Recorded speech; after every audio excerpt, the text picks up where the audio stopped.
shout outs shortly. But I just want to let you know, I did do a community post if you haven't seen it. And under that community post, if you want to leave me suggestions, under this video as well if you want to, but if you want to go to the community post and leave me suggestions of films that you would like me to watch, then go ahead and do that. I left the genres that I'm currently interested in. Let me get, my trusty iPad tapping noises. I'm thinking about maybe I could do iPad tapping as a video. Let me know if you guys or I could just tap on random objects, this being one of them. But let me go to my trusty YouTube Studio app and go to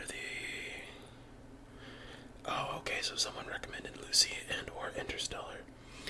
Let me go to the post. Okay, so the movie that I'll be talking about today is called Carry On. It was suggested by Cardboard Brain 121. Love, friend of the channel, long-term viewer. All of you are friends of the channel. But I've seen him comment on some of my other stuff. And then I have Simple 5005 who also recommended that I watch Carry On, and he posted that. So thank you for responding, Simple. And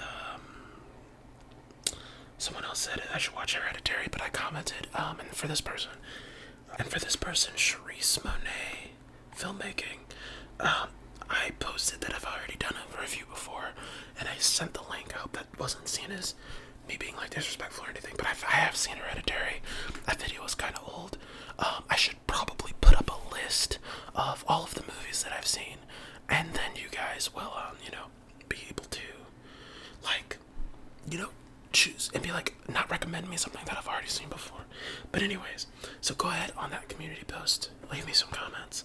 I have seen now some of these I have seen, but I did watch a few on this list, and I will be just the few that I found interesting, and I will be doing the further reviews of those in the future. So I got my cheese. For those of you who've been missing the cheese,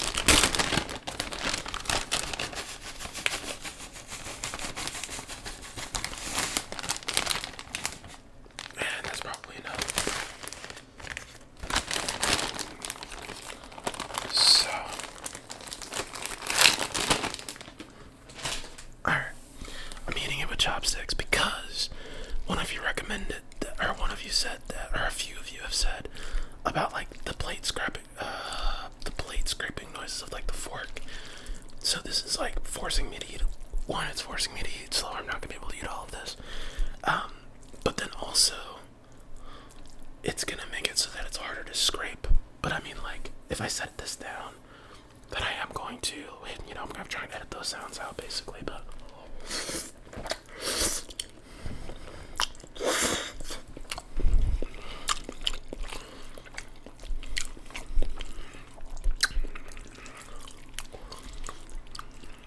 it's still really hot. I wonder if you can see that steam.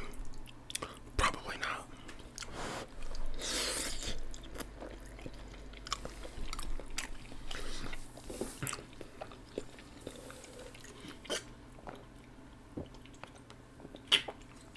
So, sorry for the long intro, but if you want to leave me any recommendations, you know what to do. And I think I have it on there that I want to be recommended, maybe horror, sci-fi, thriller, and I think suspense and mystery. I think those are my suggested genres that I'm interested in right now.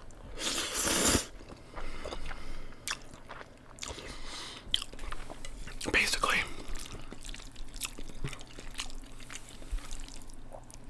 refrain from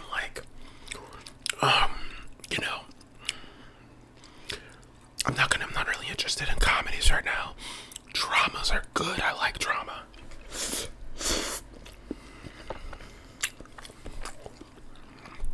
But I'm not into I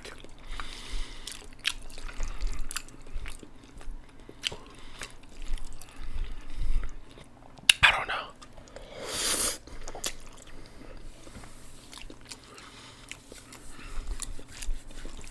reason I didn't say drama is I want to avoid anything that's like too artsy for my taste. Is all.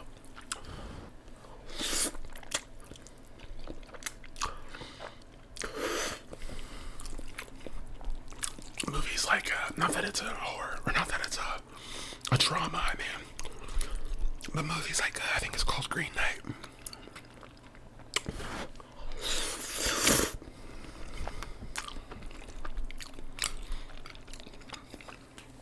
Anyways,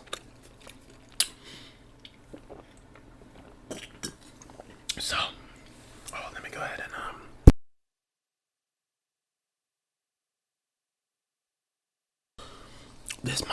this is actually much more useful than the Yeti, because in order to mute it, all I gotta do is just tap on top. And so if anything happens, a loud noise, a scrape or something, I'll just try to remember to tap on top of it. This mic, actually, a few of you have said that you really like the quality, but let me know if you haven't, responded to like my previous thing is. Let me know if you like the quality of the mic. I'm very much so enjoying it. I'm very much so enjoying the quality, and then the fact that it doesn't, obviously the fact that it doesn't have any like background noise, like whining background noise. It's significantly lessened to the degree that the other mic had. But anyways, let's get on to talking about Carry On. So Carry On is a sort of like an airport. The entire movie takes place in an airport. And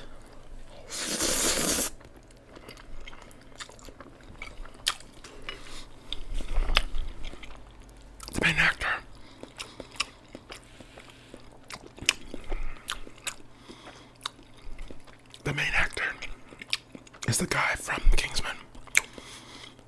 He's the same as the main actor and the guy in Kingsman. I don't know his name.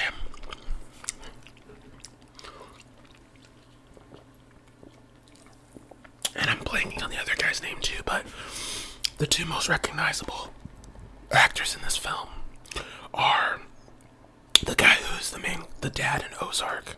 He's in a bunch of comedies, but he's now got into the roles where he's basically playing a guy who's like, I'm just a normal guy, but apparently, he's like a criminal mastermind, kind of like the Ozark. I think once he did the Ozark, he's just kind of locked into doing this role, because I've seen him in something else where he's basically playing the same thing.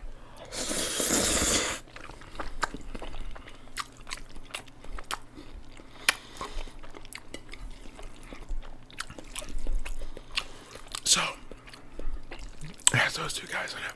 And by the way, the actress that plays the main love interest of the guy who plays Eggsy in Kingsman, but I don't know, he plays some guy. I forgot his name already. I watched this film literally a couple hours ago. But he plays the main guy. The main love interest in Carry On. Oh my god. Very beautiful. Holy crap. But what Carry On's about is there's this guy who plays a TSA agent, and he's about to have a child with his girlfriend. And his girlfriend, they both work at an airport. He's a TSA, and she's when you go and get your bag checked in at the airport that you're at the airline that you're arriving at.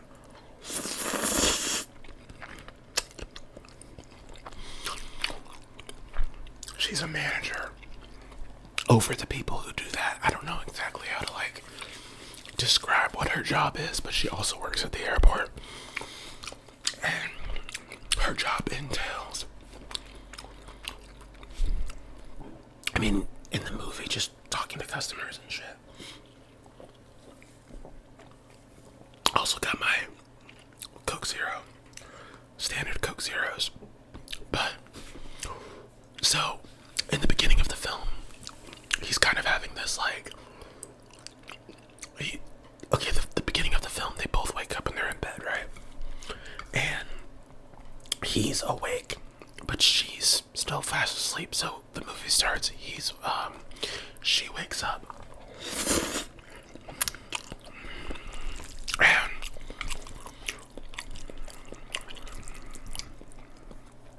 she's like, you know, she says, I forget exactly the line that she says, but, she says something that like, okay, like obviously he's in the bed and he's looking up at the ceiling and whatever, right? And she asks him like, hey, you know, how many months until, or how long until we see a bump, right? And then he's like, well, you know, I Googled a lot of things last night. That was not something that I found out.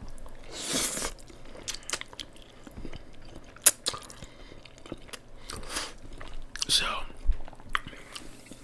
it's made clear from the beginning of the film that he's obviously anxious and worried about being a father. Because then the car conversation that is subsequently after that is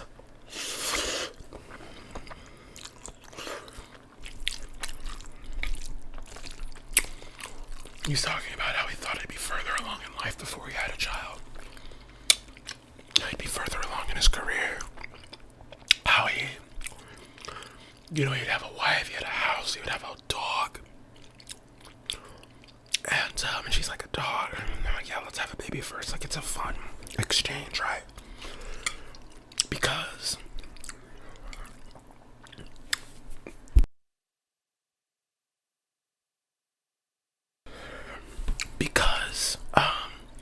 he's basically like where his station is in life, like his status, like he's just a TSA, basically kind of like a glorified security guard. And if any of you are watching this are TSA agents, I say that in jest, but that's the movie's like perspective of it. Like that's what they're telling you he feels internally. Because when they get out of the car and then they get on basically like a shuttle to the airport. Before they get on, she mentions like, bro, you should reapply to the academy, like police academy. And it kind of dings his head. He's like, what's with this? And trying to get me to go to the academy. And she's like,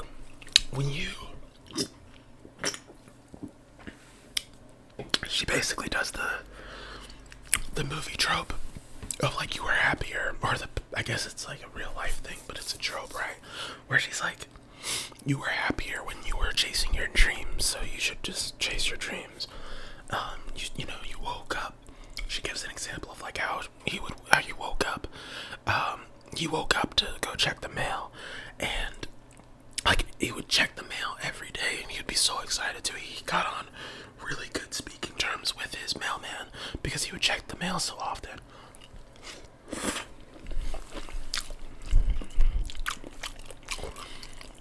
And it's really a lighthearted moment. And it was at that moment in the film that I immediately thought to myself, she's dead. Immediately. I was like, this movie has already given me 3 cliches, right? The disgruntled guy becomes a father. Well, maybe not 3 cliches, but maybe it's just one giant cliche, right? Where it's like the guy who's not where he wants to be in life. He realizes he's gonna be a dad. That freaks the fuck out of him. And then he's having this conversation with his girlfriend, and then he's like, you know, you can tell there's like some anxiety there, and he's kind of spacing out, and he's out of it. I'm like, oh, yeah, she's dead, 100%. And then I thought it was gonna be like an Equalizer thing where he's trying to like, he has one thing bad that happens, and then, or maybe John Wick, right? Where it's like one bad thing happens and he goes on murder spree. That's what I was expecting. Excuse me. That's what I was expecting. That is not what happens. But, so they get to the airport, and because of this conversation,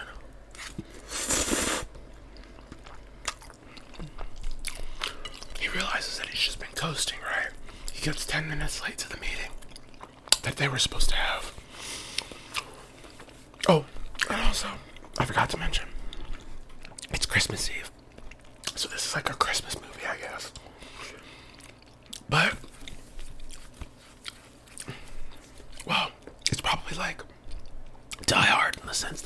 place on in Christmas, but it has nothing to do with Christmas. It's probably like that. But anyways, or maybe it came out on, I don't know. I don't really know that much about Die Hard. I gotta rewatch it. Anyways, so what happens is he goes to his boss and he's like, bro, I know I've been coasting.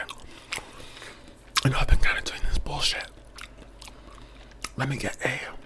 And then he asks for a promotion. And then he wants to be moved to a higher up station. Which, apparently a promotion for the TSA agent is going from metal detectors to being the person who sits on the machine, on the x-ray machine, to see if someone's going to deliver a bomb or whatever.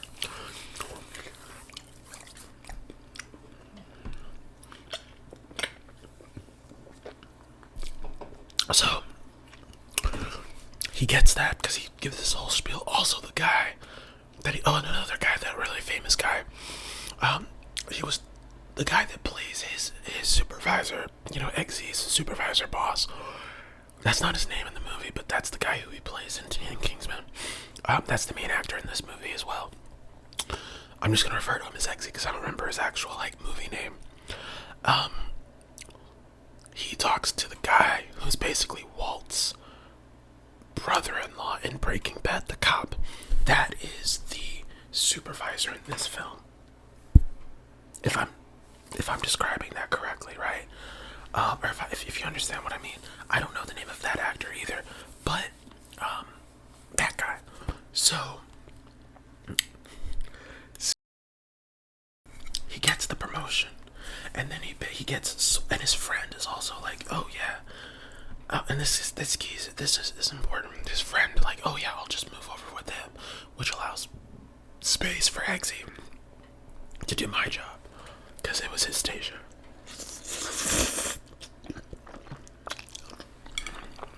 So then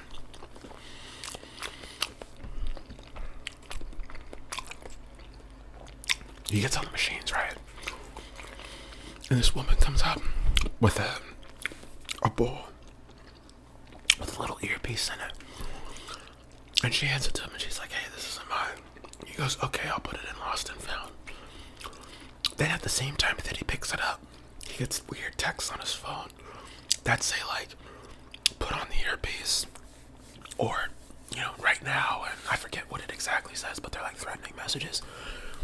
So out of curiosity, he puts the earpiece in, and then there's this guy that starts talking to him, and basically starts like relaying details to him.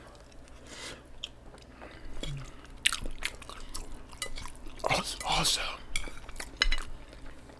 I think right before that scene, there's this scene where there's a guy who's breaking into the house of the girlfriend, or I guess the wife. Okay, this is the original guy's name is Jason, who was the guy who was supposed to be, that swapped out his spot for Eggsy to be there because he wanted that promotion. His name I think is Jason in the film. Jason's wife was at home with their twins, right?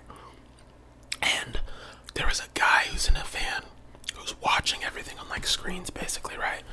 He's basically being like, oh, why isn't Jason at his post? Because he's supposed to be the guy that is gonna be ransomed. Because what they're trying to do is they're trying to let some kind of package on board. You really don't know what the package is. But the whole shtick is that these are guys who are trying to not bribe, I guess, but they're trying to use this, a TSA agent to bring aboard something in a suitcase, and you don't know what it is yet. But they do that to Eggsy's character, the main guy. And because they learn everything about him, they break into his house, they get a pay stub. And then they see, oh, Nora, this is probably a girlfriend, because it's her pay stub. Which I don't know who leaves pay stubs lying around. I mean, and who gets them in the mail anymore, but I digress.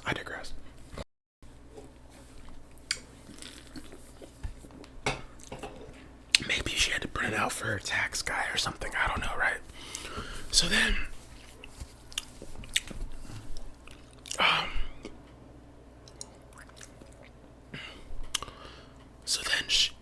basically they're like, they bribe him, right? And they're like, yeah, you gotta make sure that this gets by.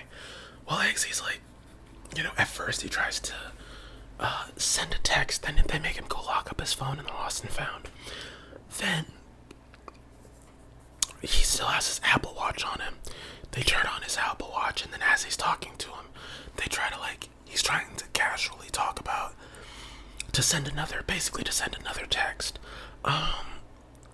And they keep catching him trying to send messages to get someone to know that, hey, there's some shit that's gonna go down. There's basically these terrorists who want to put this, package on a plane. Could be a bomb, could be whatever. He wants to put people on high alert. And so then, this is what I thought was really cool in the film.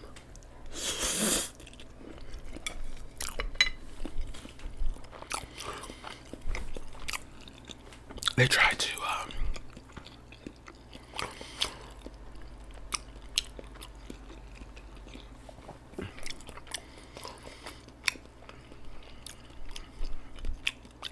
I forget exactly what happens, but he stops. He sees the guy who's it's a red cap. A guy in a red cap, he's gonna have this type of suitcase. You gotta let this guy let it scan through. Don't alert anybody. And you have to let him through and let him board. Well, when they do that, they stop him. And then he has just enough time, basically, to scribble something on a boarding pass and then give it to the guy who, he gives the boarding pass to, some security guard that's near him. I think his name was Lionel or something. And so basically they have this thing that's invisible ink, and they explain it further on in the film. But basically he wrote down a bunch of information because the whole time he's talking to the guy, he's getting information on him. He finds out the description because he's listening to the guy eat chips. He hears basically echoes of things that are happening. He knows he's not far away. He can hear in the other guy's microphone things that are going on around him. So he kind of in a way echolocates where the guy is. He finds him, he gets a visual on him, so then he writes down his description of what he looks like. His plans basically, probably that he's from New Jersey, and he susses that out based on conversation. And he's able to get all this information in a short amount of time. And then he's gonna pass it off to this guy. But he catches him again. And the guy, bumps into the guy who has the boarding pass with all that information on it, and then the guy basically has a heart attack on the spot.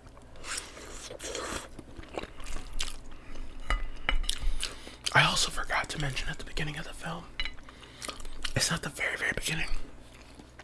The very, very beginning of what I told you, that's not true. The main villain, who's played by the guy who's from Ozark, basically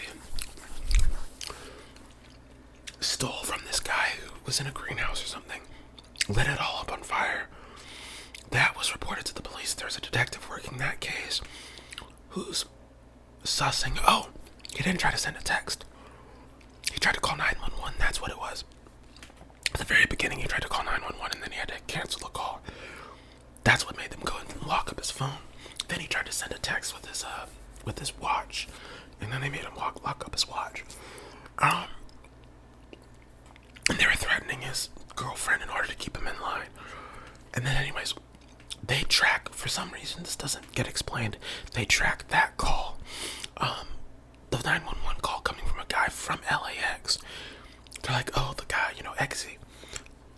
Basically, at that moment that they realized that came from LAX, she realized that, okay, there's a bomb, and this is somehow connected to, basically, I'm skipping around too much. They find a watch at the scene of the place that got burned down. They realize there's a bug in the watch. They listen to the voice on it and realize that they say something like Novichok, which is apparently some kind of Russian bomb. So she's like, there's a credible threat that there's gonna be like a bomb somewhere. It's like a gas bomb or whatever, right? And they somehow connect that to the LAX 911 call that happened at the airport. So she's gonna go to on her way to the airport. The guy that she's en route traveling with realizes that he's a spy or something, pretending to be someone from Homeland Security. She gets in a fight with that guy while he's driving, and that scene's pretty cool. It's like one of those scenes where they 360 around the car. It's really high frame rate. It's really fast and stuff. And then, like, the car flips. They kill like 6 people.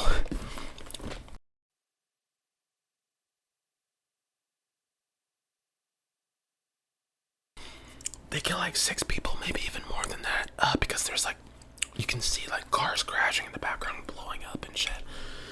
Then she ends up shooting the guy because he tries to choke her out, so she shoots him.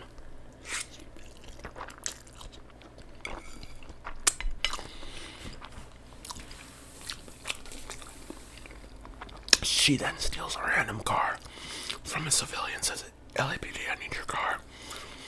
It's like a BMW. And the woman's like, oh my god, okay, take my car. Would never happen in real life.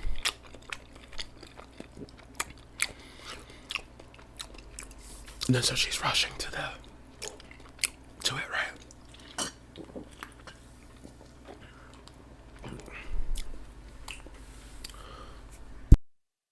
So, so then she starts rushing to what else was it called? Oh yeah.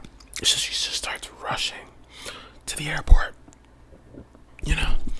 and once they realize, I think she calls the airport, once they realize there's an active threat, because at some point, I'm kind of skipping a little bit ahead, but basically at some point they realize that there's an active threat, and they're trying to figure out, I remember, this is what happens. So, they somehow get alerted that, okay, we need to sweep 50 passengers because there's like reason to believe that there's a bomb here. So Exy sneaks away from the guy who's like in his ear, right? But then they're in a room that doesn't have any security cameras, because this entire time the guy who's in the van, he's watching him on all these security cameras, and he's sending the feed of that to the guy who's talking to Exy. The Ozark guy is watching him on his phone and all this stuff, but all of the feeds being sent, so all of the security cameras in the airport are being watched, are being accessed by this techie guy in the van, right? Standard action movie shit, right? And basically, Exy basically gets a hold of the 50 list of passengers. He remembers the guy's name on the boarding pass, puts that name on the list of suspects that need to be basically like their bags checked. So that way it puts him on the list. He gets in contact of the bomb. So what he then has to do, he gets in contact with the other guy. The guy sets off the Ozark guy. That, they get in the bathroom. They do a couple bathroom scenes where like they're fighting each other and shit, because it's like one of those places that's like there's a neutral zone.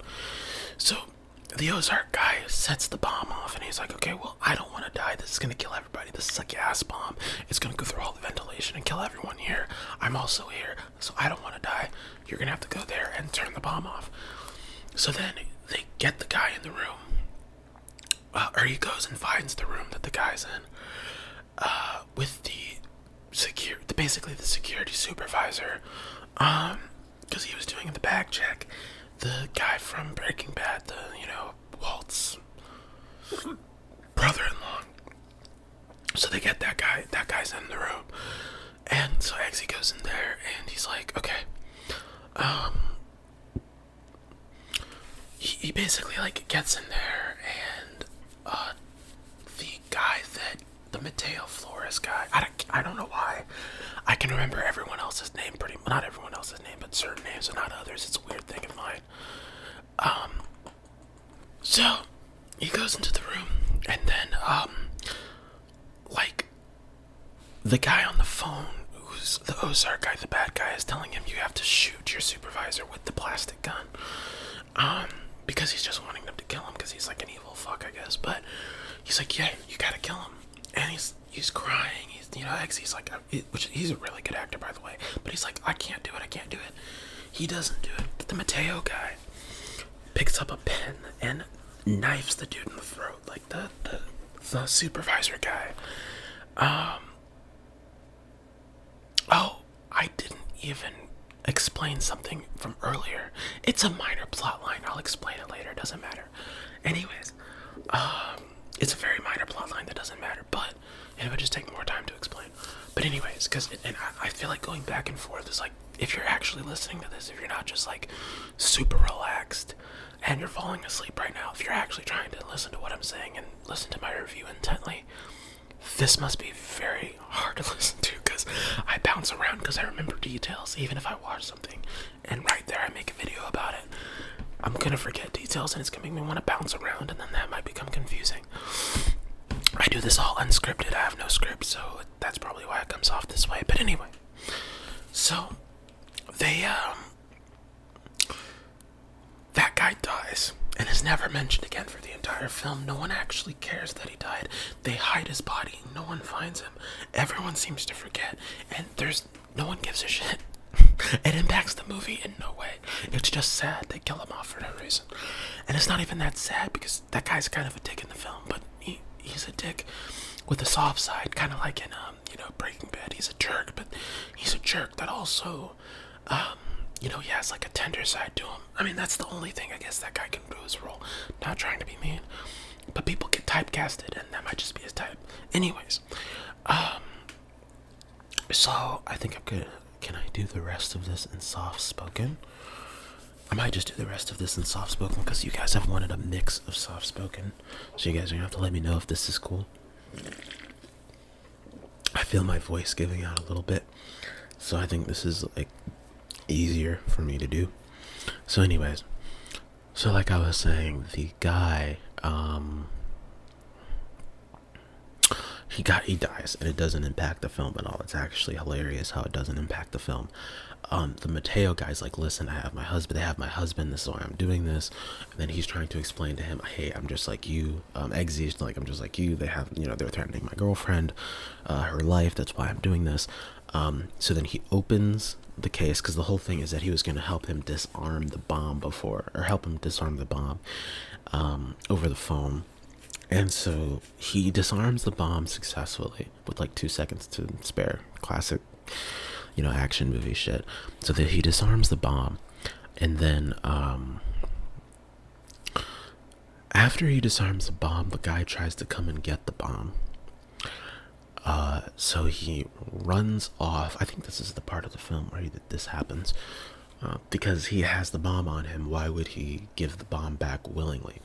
So Mateo, they go down to sorting, because that's where I think they're going to exchange the bomb, give it back to the guy. So he goes down into sorting with Mateo, with the guy who was originally just supposed to carry the bomb onto the plane. And Mateo, he's just talking to the Ozark guy is talking to Mateo, and he's like, listen, here's the last thing you need to do. And then he's basically gonna goat Mateo into trying to kill Eggsy. And I only call him Eggsy because I don't actually know his name, but they're goading him to killing Eggsy. And so because he starts attacking him, I think he gets in contact of the plastic gun earlier in the exchange where he's going to where they're fighting in the bathroom. The guy tells him like, hey, it's a plastic gun, I can't actually shoot you more than twice, because he gives him the plastic gun. He's like, if you shoot more than a couple times, the gun overheats, and because it's plastic, it explodes, because metal gets flagged in a metal detectors, right? So it's a plastic gun. That's how he got it through there in the first place in an airport. So when Mateo starts attacking Eggsy, he's like, Oh, in another earlier scene, I'm bouncing around too much. He goes back to his girlfriend because he's trying to, or is that an earlier scene or is that after? I think that is. Wait.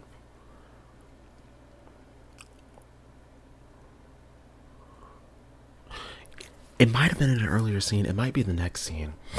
That doesn't matter. Actually, that doesn't matter to the whole plot. It's just important. It's a minor detail. I keep remembering minor details and thinking that it's going to make it better if you understand it. For the main plot line, you don't really have to understand it. I can go back and explain some minor plot lines after I've told you the whole story. So anyways, he then goes, so Mateo tries to like kill him basically, and gets a hold of the plastic gun. Now he's shooting at Eggsy.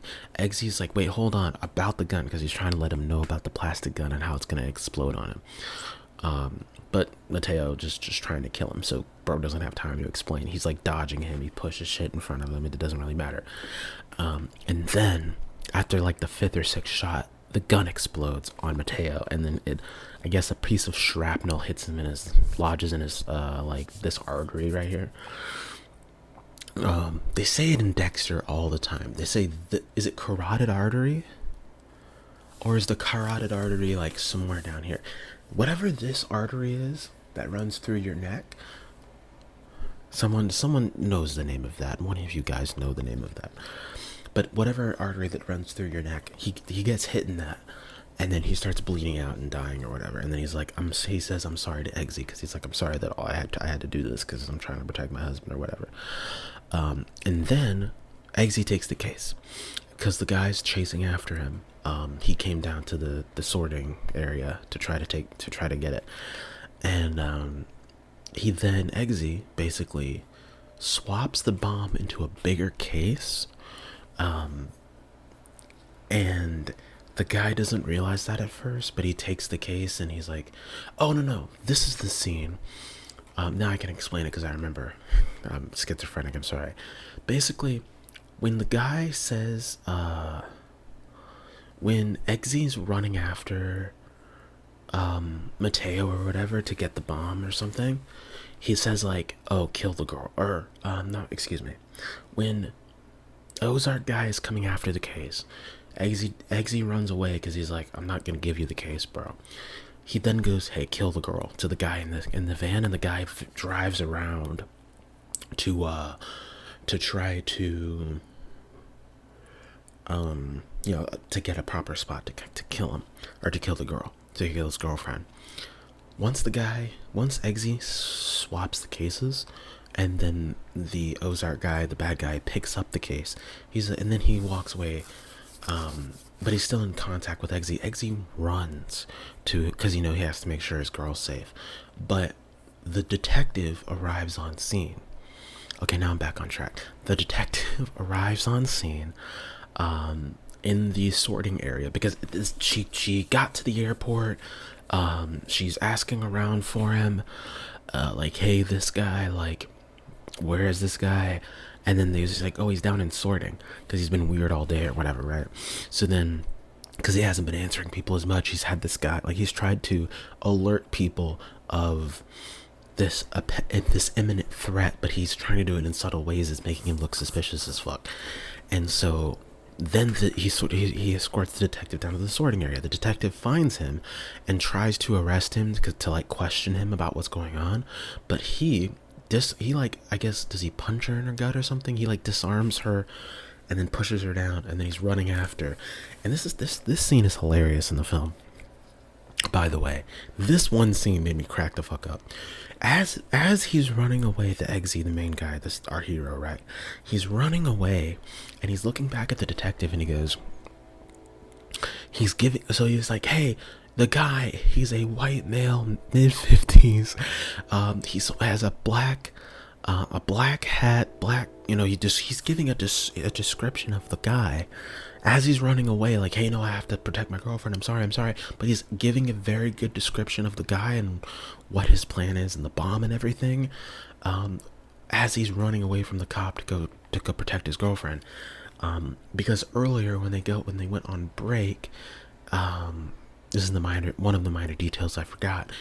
he went on break and then as he was so nervous about like protecting the world, protecting, you know, the passengers from the bomb threat, that he was like not really paying attention to his girlfriend on their lunch break, because they spend lunch breaks together. And you know, she's like, hey, we want to go to Tahiti. That's something that's mentioned earlier. It's like, oh, we want to go to Tahiti. Like, yeah, we should be. I wish we could be there now. And it's like this back and forth exchange. And then he kind of like does this thing where he's like, yeah, hey, you know, I actually like talked to you know, the supervisor about me getting a promotion, and like because she's the one who goaded him on to be more present, like to do something more of the, like, because she mentioned the academy, right? And he's like, no, okay, well, I'm gonna start taking charge. I don't want to be coasting my entire life, so I'm going to take charge. And then he's saying that to her. Is like, yeah, no, that's meant to be a positive thing. And then she goes back into her spiel about, hey, you should go to the police academy, you'd be more happy doing that, like I think you should do this and do that. And then the guy is feeding information, he's talking to him in his ear, and it makes the main guy be like, shut up, stop telling me what to do. But it lined up perfectly. It was super cringe, but it lined up perfectly with her telling him what she thinks he should do, and with him you know, like telling the guy to shut up, not her, but she can't, for her protection, she can't know that he was not talking to her, right? And so it's like a really awkward moment. He apologizes for it, and then before she leaves, she's like, hey, you know, you mean everything to me, I love you. And then she's like, you too, or whatever. Well, when he's running to go and save her, that's their last conversation. When he's going to go and save her, he's like, hey, he's pulling her away. He's like, hey, we gotta get out of here. And the guy's talking to him. He's like, but then you see a red dot on her forehead, because the guy who was in the van is in a storage. He's in he's in a parking garage across from where you can see the airport, and he has a clear line of sight. He could just shoot her in the head with a sniper rifle and she'd be dead. And he sees the red dot, and that's why he starts like not saying anything and backing up, because the guy on his phone is like, hey, you back up, you know, you can't, like, hey, listen, you know, you do anything, we'll shoot her dead. So you can't say anything, back 3 steps away in 3 seconds, and you have to go completely away from her. And so he basically looks like he blows her off and doesn't say anything. And then he gets back under control of the guy for a little bit. That part of the movie is a little bit blurry, where he's doing what the guy said. But I'm gonna kind of skip around a bit because I'm losing all of the details, and it's not super important to the plot, but I know how it ends, right? So basically, get more Coke. Basically,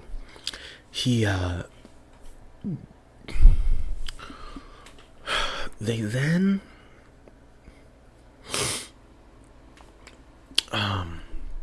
the sniper then goes after, for whatever reason, he sends a text to the guy.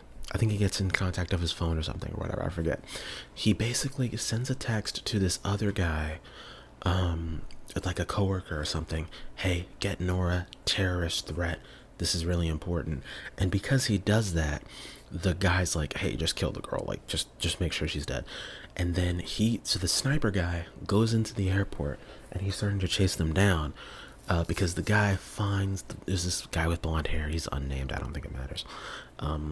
Or if he does have a name, it wasn't important enough for me to remember. But I actually can't remember anyone's name in this movie, so maybe that doesn't mean anything. So anyways, he goes and warns Nora about it, because he's like, hey, I got this weird text from your boyfriend, basically, and like, hey, I'm supposed to get you, and we're supposed to go this way. And then the guy is chasing after Nora. Oh, I think I skipped ahead. I don't remember shit. Anyways, basically, they reconnect each other after he switches the cases, because I think what I just described happened before the case switch. But when they switch cases, and then he goes to run off to find Nora finds him. He realizes they're safe.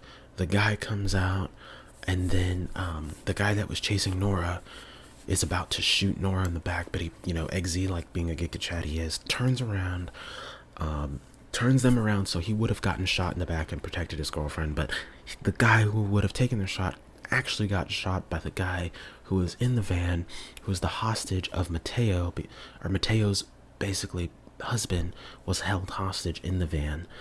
I didn't mention it earlier because it's like a minor detail and it doesn't really matter that much. He's like, oh, Mateo. It's like, oh, are you Mateo's husband? Blah, blah, blah. And then, or you're Jesse is his name. I don't know why I can remember that. It's like, oh, you're Jesse, Mateo's husband. Yeah. Oh, is he, how is he? Is he okay? No, but he protected you to the end. You know, he realizes he died. Then they're like, okay, because basically, oh, Jason Bateman. That's his name. Jason Bateman's character is, I don't know why I just remembered that. Jason Bateman's character is on the plane and he's about to take off because he worked everything out. Now, the reason he swapped the cases is because it's too big for a carry-on. The luggage he swapped it with was just big enough so that it'd have to get put into the storage of the plane, not the carry-on on top. And then Eggsy planned it that way because what he was like, hey, I gotta go. Don't let the plane take off. I can disarm the bomb again.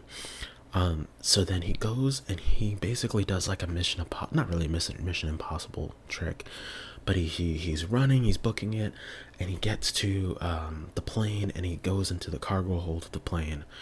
And then starts beginning to disarm the bomb. As that happens, Nora is telling the detective, because the detective is trying to tell the main guy that runs the airport to shut down that particular flight. He's saying, no, let the plane take off, because we're trying to make it seem like he actually, like, it doesn't alert any alarm bells. We don't want him to detonate it right then.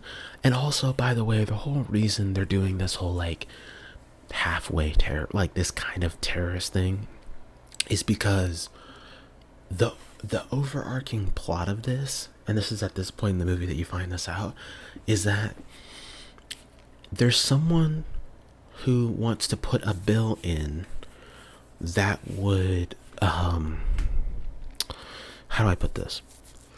There's a representative for Congress who wants to put an act in that would allow private contractors to make a whole bunch of money because war or whatever, right? Now, she doesn't have the votes for this particular bill. So the plan is that they're going to kill her on a plane. There's high-profile individuals also, I think, on that plane, but they're not mentioned, just her. But they want to blow up the plane. To blow up the plane, or not blow up, well... yeah, like basically bomb the plane, have the plane crash because it's a gas bomb. So it would go throughout the plane and everyone would die, even the captains and everything, and the plane would crash or whatever. And he planned it out to where he would have a parachute and everything so he could just jettison himself out of the plane. And the whole point of that is so that they have a reason to put the bill in, because a tragedy would make them want to pass the bill. So they're killing someone that they are in favor of just so that they could get like private contractor money and make a whole bunch of money, because like, corporations evil. Well, ones that like profit off of that are evil, whatever, right? And so basically that's the overall arcing like plot line narrative of the film. And he's on the plane, and so Eggsy gets on the plane, disarms the bomb, or basically, yeah, he disarms the bomb. The guy realizes, the Jason Bateman's character realizes it, so he goes into the cargo hold of the plane, and they have this fight. And throughout the fight, Eggsy basically puts him into like this vacuum-sealed refrigerator container thing, and then puts like one of the pieces of the bomb, like the gas piece of the bomb, he puts that in there with him, killing off Jason Bateman's character. Then they ground the plane because they realize like, hey, there's armed passengers on board, which I don't know how he got in contact with he got a real gun. I don't remember that happening, but he's like, hey, there's armed passengers on the plane. We're going to go back to LAX. The plane grounds. Everyone's safe. He saved the day. Eggsy, woo. Saved the day. I forget his name. And then, he like hugs his girlfriend and everything, and it's like really sweet. And at the end of the film, what happens is, oh, and by the way, I didn't remember to tell you this detail. This was one of the minor details I forgot. He gets taken because he's so distracted with trying to prevent death. They take him off of that post to put him on the metal detector machine, right? To basically inspect people, because he took that position from his friend that offered it to him, but they wanted to switch them back because the supervisor's like, hey, today's not an experimental day. You'll get your chance again, but we need someone who's experienced at the line, because they saw him, like, going away from his post and all that stuff. So then he's like, hey, Jason's back on the machine. I can't get back on there. What do you want me to do? Like, my supervisor said I can't. And he's like, well, your girlfriend will die if you don't get back on that machine in a certain amount of time. So what he does is he goes to the break room, he gets coffee, fills it with, and then he spikes it with alcohol, swaps it with the coffee, with the friend, because he's like, oh, I think I left my phone down here somewhere. And then he goes and then he looks away for a second. He gets the cup with alcohol, swaps it with the regular coffee. And then Jason Bateman's character goes up to the supervisor and says, and like, hey, I thought one of your employees, he smelled like he had alcohol in his breath, like, and they planned it so that he'd get off the station, so then that way the Eggsy main guy character can go back and make sure that Mateo would be able to bring the bomb without it actually getting flagged by TSA. That's the whole point. So he basically got his buddy fired because he's trying to protect everybody and save his girlfriend, right? So the end scene of the movie is he's basically, I guess he's a police officer. Well, he is a police officer. They confirmed that he's a police officer. He went and took the course again. And then the buddy shows up and he's like, oh, hey, we're going to Tahiti because they're having such a sweet moment. He's like, hey, can we, like, wait to do this another time? And basically that's like signaling that he explained everything and they're cool again.